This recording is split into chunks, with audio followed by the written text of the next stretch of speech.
guys all right? You need a break or something? Come on, we gotta go. This is Hillbillies in the Bush, and as you can see, we're in our favorite spot. There's a couple channels out there. Sebago Steve, great channel to watch. Go sub him, guys, and watch him. Coping with the Times, another great guy up in northern part of Ohio, I believe. We're here in the southern part of Ohio, and we're in our little spot here where we usually come.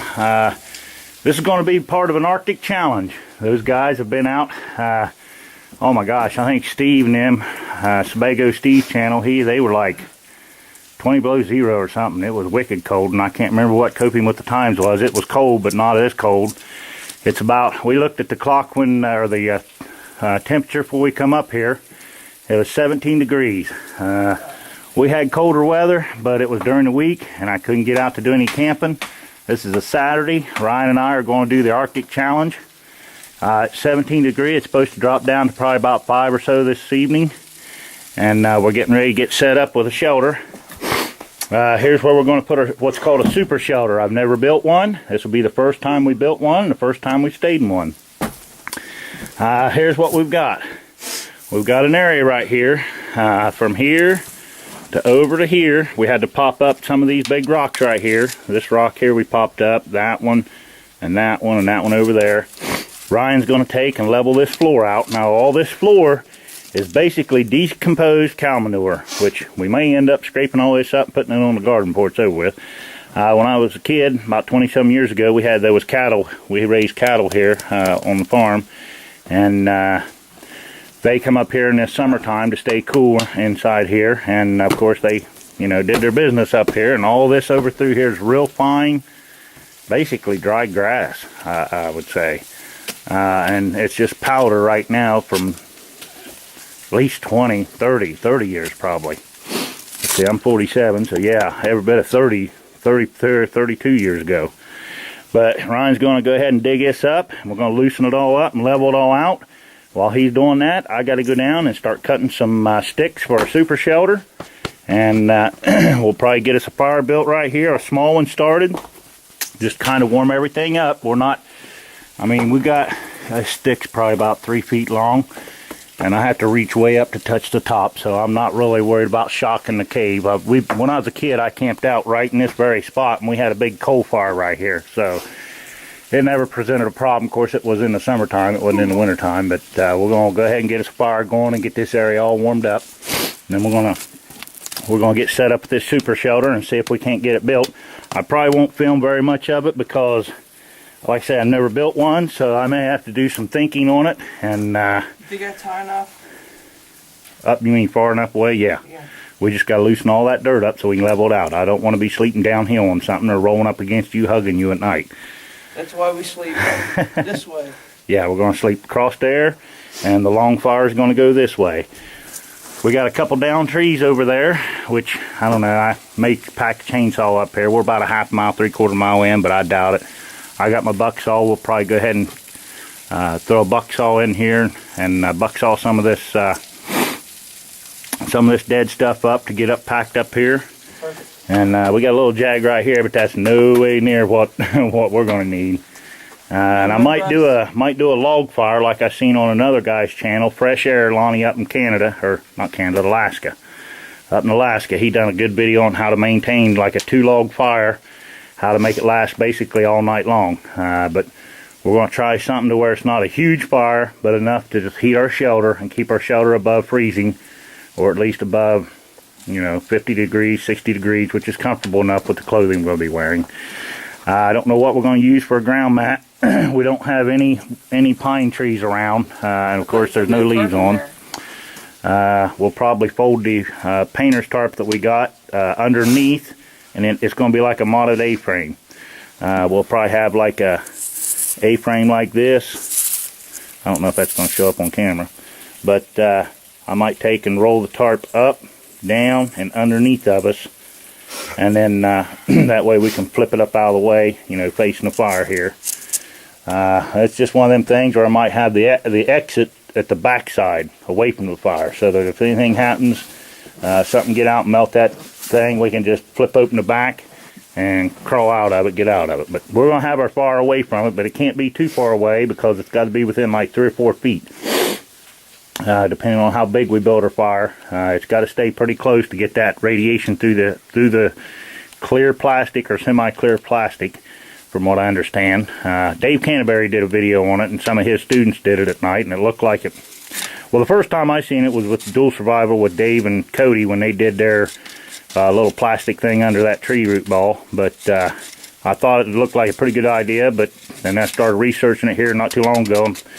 It's supposed to be pretty good, so we're going to give her a whirl and see what happens. But we'll go ahead and get her all set up, and we'll shoot some video when we get it set up, and we'll probably head back to the house and make sure we got everything. We want to bring up some lighting so that tonight we can shoot some video tonight, and we need some extra lighting for that. So we'll get set up and we'll get back with you. Okay, we're back. We got our floor leveled out here. Well, that's going to be kind of hard to see that. But as you can see, that line right there is going to be the front edge all the way back to those rocks. We'll probably move those rocks out of the way. And it's going to be clear over to here. We're going to lean the stakes, dig them into this undercut right here on this big rock. Make two crosses, you know, forked sticks, and then we're going to run a ridge pole across and do the same thing and lean them up against this rock wall. That'll keep it stability from leaning back and forth this way.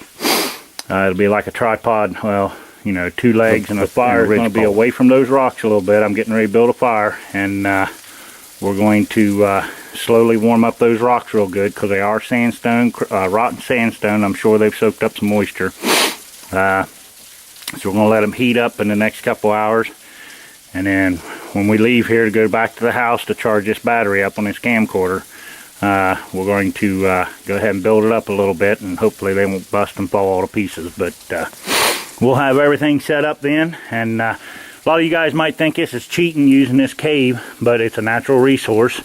And if you were in a survival situation and you found something like this, or, you know, why would you want to go out on an open plain with 40-mile-an-hour winds and 30 below zero when you could sit down inside a hollow like this? It's protected from the wind. Yes, it's still cold, but you don't have, you know, minus 20 or whatever wind chill factors. They'll be, like, for instance, up on that ridge line, if it got 20 below zero wind chills, down in here you might only have maybe 5 below, you know, wind chill, maybe, if that. So huge difference. And that's the kind of difference right there that'll keep your butt alive if you need to. We don't need to. We're about half a mile, 3/4 mile from the house, so should anything happen or we get too cold, we can get out of here and pack. By the time we pack down to the house, we're going to be sweating anyway. Mommy said, you know, she don't want her little boy getting sick, so. So, and I don't want to get sick, but I work in a shop that's not heated, so I have water freeze right beside me. Pretty much a layer up on top of my water bottle, that, you know, little 16-ounce water bottles. I've had water freeze, had to keep it inside my coat pocket to keep it from being frozen. So, you know, it does. We have little torpedo heater type things, but when you open up a big 20-foot some door and the wind blows in, it just chills everything back down. So it ain't like it's a heated shop. So I dress in layers, and I work in this stuff. And you know, when you work hard, you don't need clothes. I wear a t-shirt and a thermal shirt the other day, and it was, you know, 32 degrees or whatever.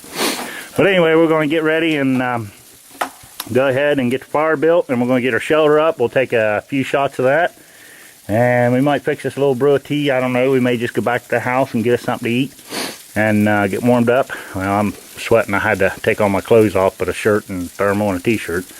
But Ryan's still up there in his camo stuff, so he got a little hot and he had to take a break anyway. We'll get set up some more here and get back with you. I'm gonna build this fire right about here.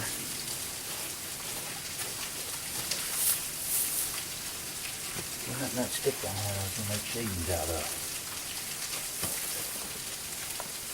Yeah, this will work. I want to show you guys something. A buddy of mine sent me. He didn't want me to say his name, but awesome knife.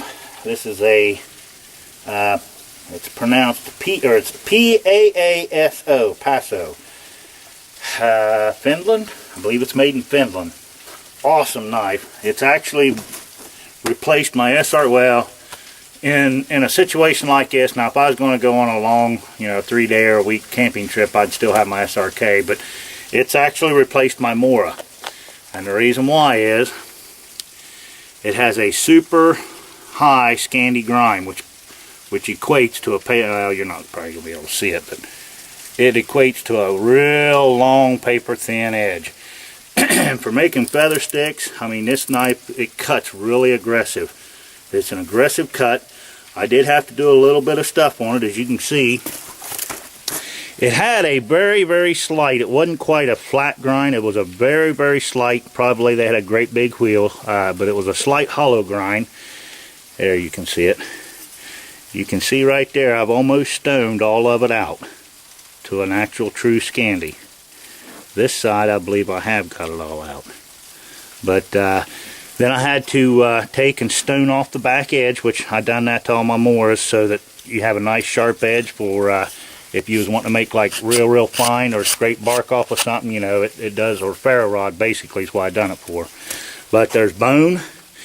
I'm not sure what type of bone this is. I don't know if it's reindeer. I really don't know what kind of bone it is, but it's probably a birch or a maple with, I don't know if that's leather or hardwood. I believe it's a leather, some type of a leather ring. And it goes all the way through, and it's peened in right there. There's the little logo. You guys can look these up online, PAASO. And they've got a really nice sheath. It's a kind of like a dangle type sheath, so I wear it up front and it'll flip sideways or backways when I sit down. It doesn't jab you, But excellent knife. It does a great job. Stays sharp, pretty sharp too. I mean, you can get a razor edge to it.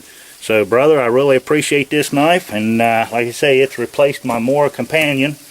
And I don't beat on this knife. If I want to beat on the knife, I grab the Mora Companion, but because this is a gift and I'm not going to misuse it or mistreat it. At first I didn't like the way this big handle was. I thought, man, that's kind of weird feeling. But in fact, I sort of like that. It there's no slipping off whatsoever. So I really like that. I was going to maybe modify it and grind it down a little bit, but I'm not. I'm going to leave it like it is. I actually thought about going ahead and taking like the clear coat that it's got on it, sanding that down and putting a mirror finish or a mirror-like finish on bones so that you can scrimshaw it.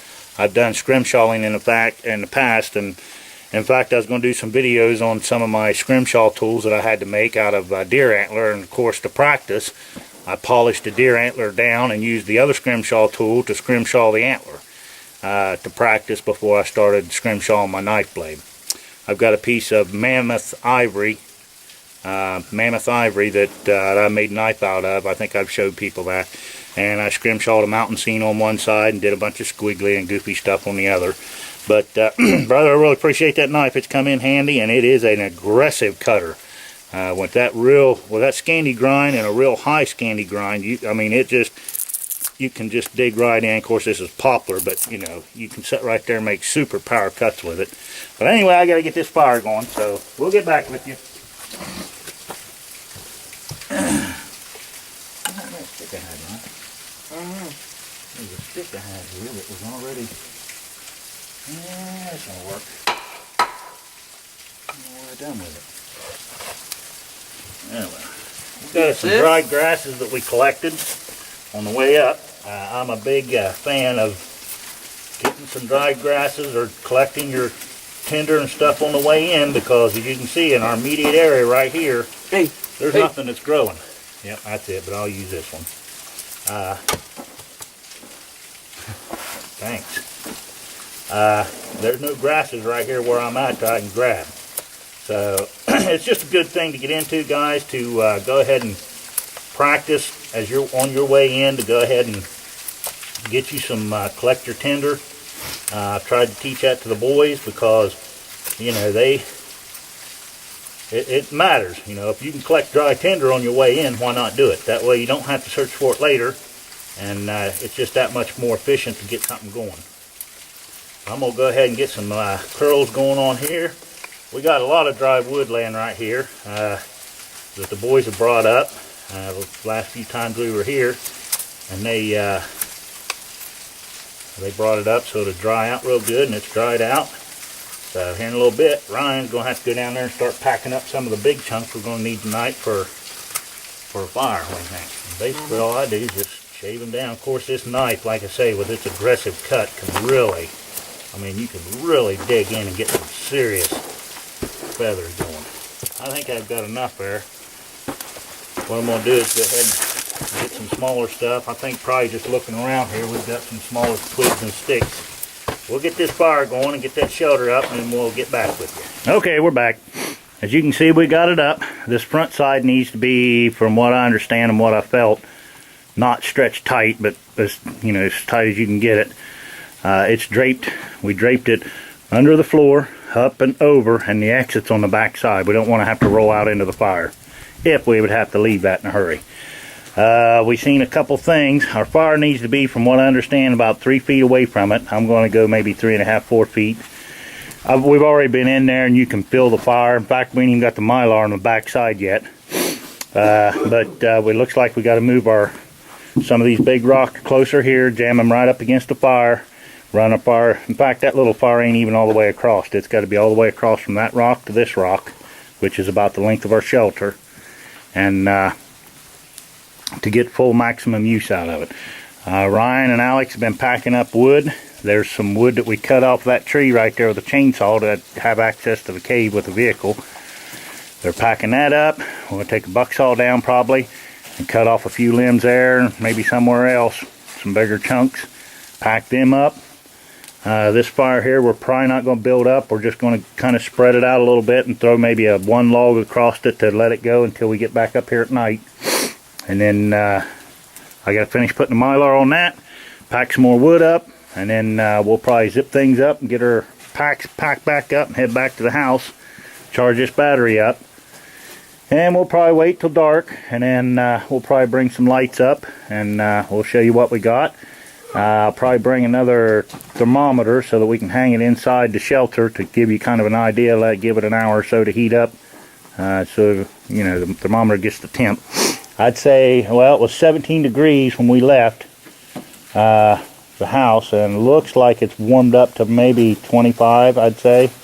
I'm not sure. We'll check it once we get back down to the house, but tonight's going to be probably, if not single digits, it'll be down 10 degrees, 12, something like that, and we're close to single digits, and that's about as cold. I was afraid we wasn't going to get a chance to get down anywhere near zero again, and it was going to warm back up, so I thought we'd go ahead and get at least one Arctic challenge. We'll leave this set, and then if on a weekend, if we get another below zero type thing, we'll be packing back in here.